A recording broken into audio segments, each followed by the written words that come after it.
Welcome to the CNET Movie 2nd Edition on-screen demonstration. Let's begin by setting up the board. CNET comes with a unique FlexTime game board that can be fully extended for a full game or folded into a circle for short play. CNET is played with 2 dice, a 6-sided die to determine how far your game piece moves, and an 8-sided die to determine what type of challenges you face. Category reference cards are provided to help you identify the different challenge categories and should be handed out to each player. The trivia cards are split into 3 categories. Every card has a question from each category on the front and its corresponding answer on the back. You can use the DVD to adjust the amount of time from 10 to 30 seconds that players have to answer. Just go to Main Menu, then select the timer option. Place the buzz cards on the board and select a player to operate your DVD player's remote control. Refer to them as the DVD master.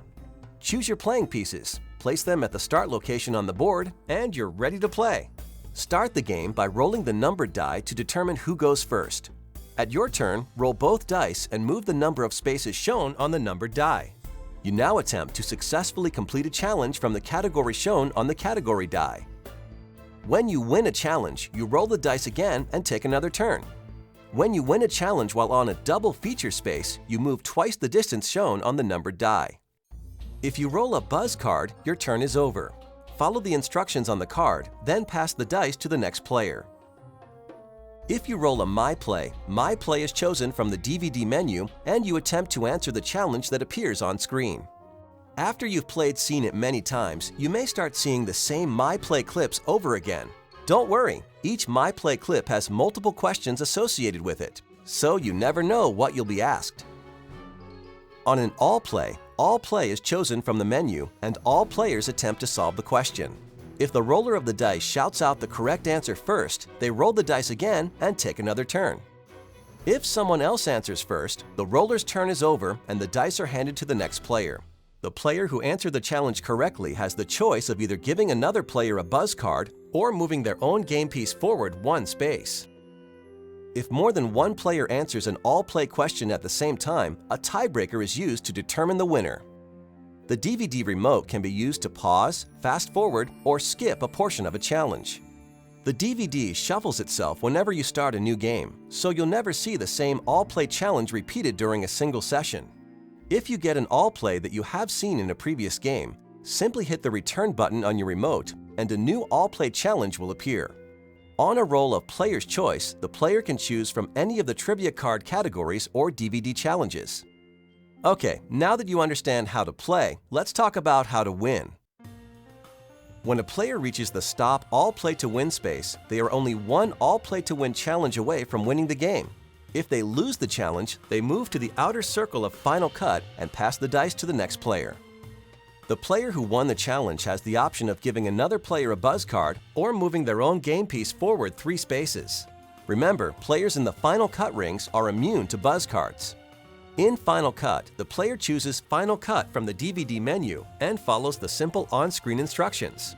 If they answer all of the questions correctly, they win the game. If they miss a question, they move 1 ring closer to the center, but must wait for their next turn to try again. That's it! You're now ready to play CNET.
We'll give you a category. The teams involved in this tiebreaker will take turns naming movies that fit that category. As soon as one team is stumped, the other team is the winner.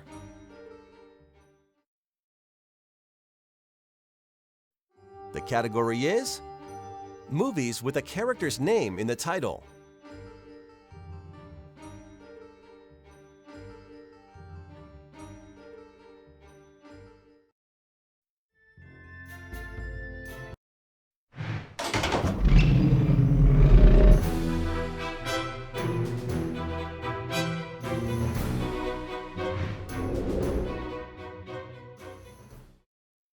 That is why I have got to catch him this time. To show these kids that the example he sets is a first-class ticket to nowhere. Oh, Ed, you sounded like Dirty Harry just then. Really? Uh-huh.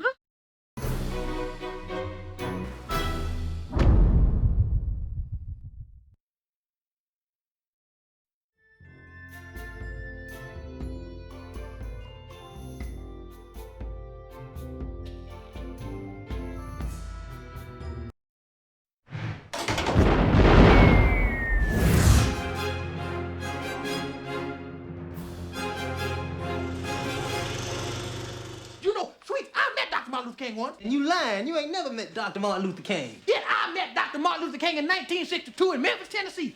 I'm walking down the street, minding my own business, just walking on, feeling good. I walk around the corner, man woke up, hit me in my chest, right? I fall on the ground, right? And I look up, it's Dr. Martin Luther King. I said, Dr. King. He said, oops, I thought you were somebody else. Oh, man, you lying. You ain't never met Martin Luther King. Knocked the wind out of me. Yes, he did. No, it didn't. Yes, he did. No, he did not. Hey, boy, why you so worried about how you look anyway? Well, I am trying to gain the interest of a certain young lady.